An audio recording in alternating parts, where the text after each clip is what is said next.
leçon, nous allons apprendre à voler en ligne droite et en palier. Allons-nous continuer à pleine vitesse? Ah, pas si vite. Nous ne sommes pas une fusée. Je prends les commandes de l'appareil, afin de vous permettre de vous détendre un peu. Nous voici dans le Cessna 172, dans la belle région du détroit de Puget, située dans la partie ouest de l'État de Washington. Imaginons que nous venons de décoller de l'aéroport national de Bremerton, situé juste à l'ouest de Seattle. Nous allons apprendre à voler en palier, comment utiliser le joystick pour modifier notre assiette en tangage, puis je conclurai en vous présentant votre nouveau meilleur ami, après moi votre instructeur bien entendu, le volant de compensation. Vérifiez l'état de la diode Vernum de votre clavier. Lorsque cette diode est allumée, nous pouvons utiliser les touches du pavé numérique pour regarder autour de nous pendant que nous volons. Appuyez pendant quelques instants sur la touche 4. Vous voyez que l'horizon est parallèle au cadre de la fenêtre. Relâchez la touche 4 et appuyez maintenant sur la touche 6. Vous voyez au loin les monts Olympe. Ils sont beaux, n'est-ce pas? Relâchez la touche 6 et regardez l'horizon artificiel. L'indicateur d'assiette indique l'inclinaison de l'appareil, c'est-à-dire l'angle que forment les ailes par rapport à l'horizon, et son tangage, c'est-à-dire la quantité de cabré ou de piqué du nez. Je vais conserver l'appareil en vol rectiligne, pendant que vous allez modifier votre assiette longitudinale, c'est-à-dire l'assiette en tangage de l'appareil. Maintenant, si vous n'avez pas de joystick, vous devez désactiver de nouveau le verrouillage numérique pour pouvoir piloter l'appareil à l'instant précis où je vous le demande. Vous voyez le petit point orange au centre de l'avion miniature de l'horizon artificiel? Il représente le nez de l'appareil.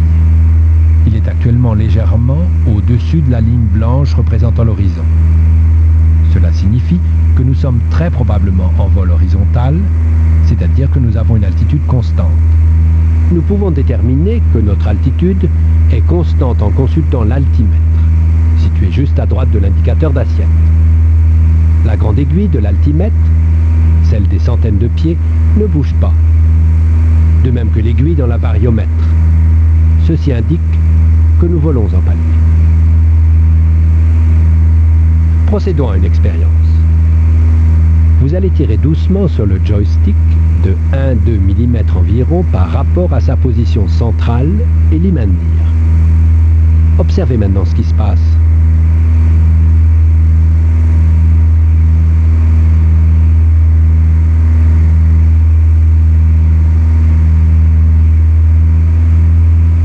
Le nez de l'appareil se cabre, de même que l'avion miniature dans l'indicateur d'assiette. Tirez sur le manche. Observez maintenant l'altimètre. L'aiguille des centaines de pieds tourne dans le sens des aiguilles d'une montre, ce qui indique que votre altitude augmente. Juste sous l'altimètre se trouve le variomètre, dont l'aiguille indique que vous montez.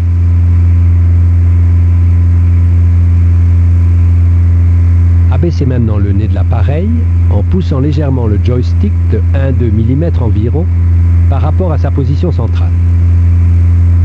Maintenez-le dans cette position et observez ce qui se produit.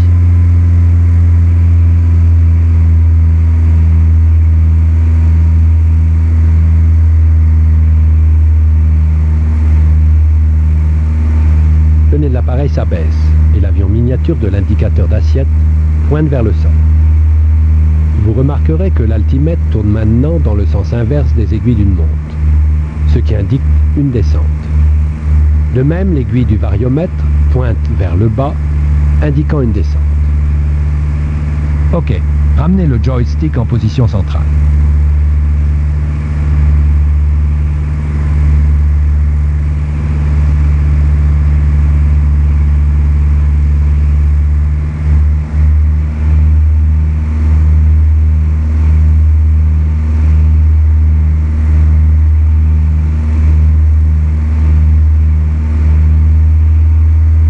Je prends les commandes de l'appareil, afin de vous permettre de vous détendre un peu. Nous pouvons en déduire que si les aiguilles de l'altimètre ne bougent plus, et que l'aiguille du variomètre pointe sur 0, vous volez en palier.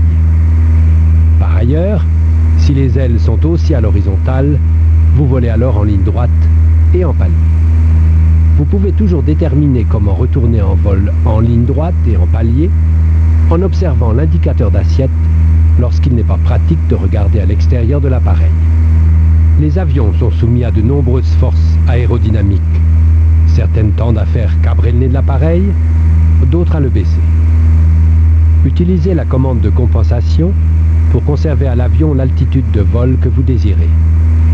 Cette commande, appelée aussi volant de compensation, est la petite roue noire située juste en dessous de l'indicateur de cap.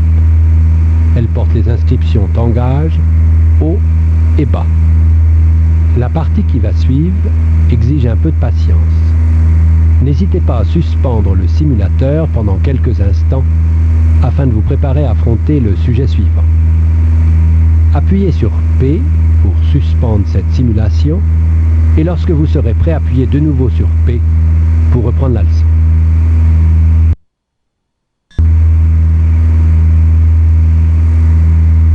Maintenant, l'appareil est compensé pour rester à une vitesse d'environ 100 nœuds. Même si personne n'était aux commandes, l'appareil ferait de son mieux pour conserver une vitesse de 100 nœuds. Si nous tirons ou poussons sur le manche, nous devons contraindre l'appareil pour modifier cette vitesse. Tirez doucement sur le manche jusqu'à ce que la vitesse R indique 9,0 nœuds. Ajustez légèrement la position en tangage pour conserver cette vitesse.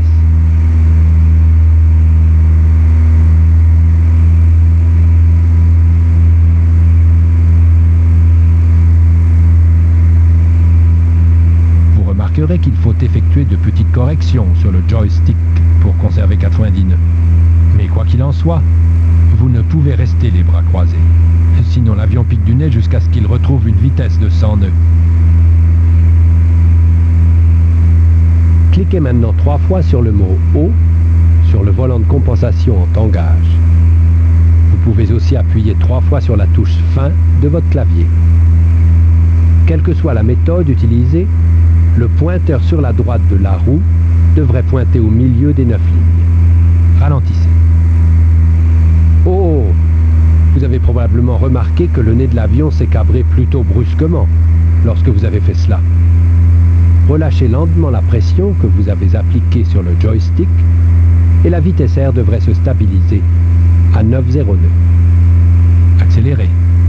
Chaque fois que nous modifions l'assiette en tangage de notre avion, pour monter ou descendre, nous utilisons la commande de compensation pour diminuer la force à exercer sur le manche. Au lieu de devoir maintenir le manche vers l'avant ou vers l'arrière, nous laissons les forces aérodynamiques faire le travail à notre place. Je prends les commandes de l'appareil, afin de vous permettre de vous détendre un peu. Bien, laissez-moi vous initier au grand secret sur la compensation. Lorsqu'un avion est compensé pour voler manche libre, et que des changements de puissance sont effectués, l'appareil modifie automatiquement son assiette afin de tenter de conserver approximativement la dernière vitesse pour laquelle il a été compensé. Cela signifie que le nez va piquer lorsque vous réduisez la puissance et se cabrer lorsque vous l'augmentez. L'avion modifie automatiquement son assiette en tangage pour conserver la dernière vitesse R pour laquelle il a été compensé. Donc, si vous désirez modifier votre vitesse en vol en palier, en ajustant la manette des gaz, vous devrez récompenser l'appareil après être parvenu à la vitesse que vous désirez. C'est ce que nous allons faire maintenant. Lorsque vous réduisez la puissance, l'appareil veut piquer du nez pour continuer à voler à 100 nœuds. Ne le laissez pas faire. Maintenez l'appareil en vol horizontal lorsqu'il ralentit, en tirant doucement sur le joystick et en conservant une altitude constante. Actuellement, avec la puissance affichée, l'appareil est compensé pour voler à une vitesse de 100 nœuds. Je vous demande de tirer sur la manette des gaz et d'afficher 2100 tours minute sur le tachymètre. Le tachymètre se trouve dans le coin inférieur droit du tableau de bord. 2100 tours minute va correspondre à une vitesse d'environ 9,0 nœuds.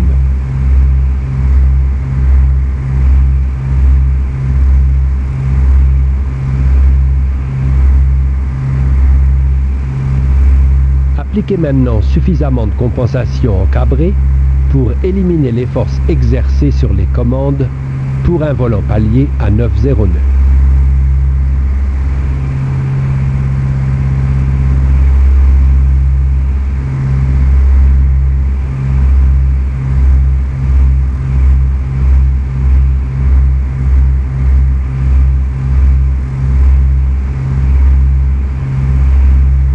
Ok. Nous allons essayer d'augmenter notre vitesse de 1,000 nœuds. Augmenter les gaz pour obtenir une valeur de 2,400 tours minute. Cette fois, le nez tend à se cabrer. Gardez l'appareil en palier pendant qu'il accélère en exerçant une pression vers l'avant sur le joystick. Appliquez suffisamment de compensation en piqué pour éliminer les forces exercées sur les commandes pour un vol en palier de 1,000 nœuds.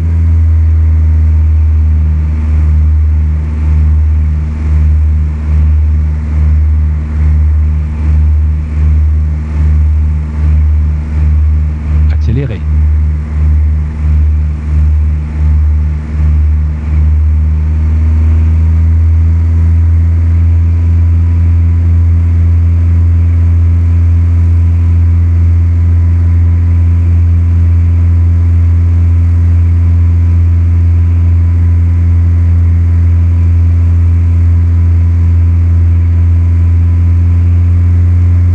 Accélérez.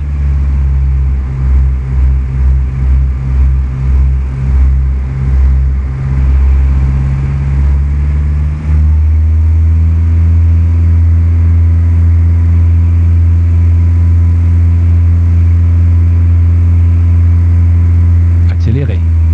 Voilà, c'est fait. C'est comme ça que vous compensez lorsque vous modifiez la puissance au cours d'un vol en palier. Ok. Un peu de révision maintenant.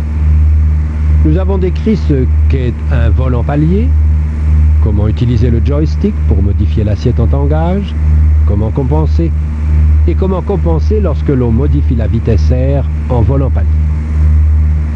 Vous avez compris? Je suis impressionné par vos bons résultats. Il s'agit là de quelques-uns des points les plus importants du pilotage. Assurez-vous de les avoir bien assimilés avant de poursuivre. N'hésitez pas à rejouer la leçon si vous en ressentez le besoin. Ça ne me dérange pas. Je passe ma vie dans votre ordinateur. J'adore ça. Dans la prochaine leçon, nous allons apprendre à faire virer l'avion. Parce qu'à moins que l'endroit vers lequel vous vous rendez soit juste devant vous, vous devrez, tôt ou tard, faire un virage. Pour l'instant, faites une pause et levez-vous pour vous dégourdir les jambes et les bras. N'hésitez pas à lire les quelques sections suivantes de l'école de formation au sol. Je serai encore ici quand vous serez prêt à recommencer à voler.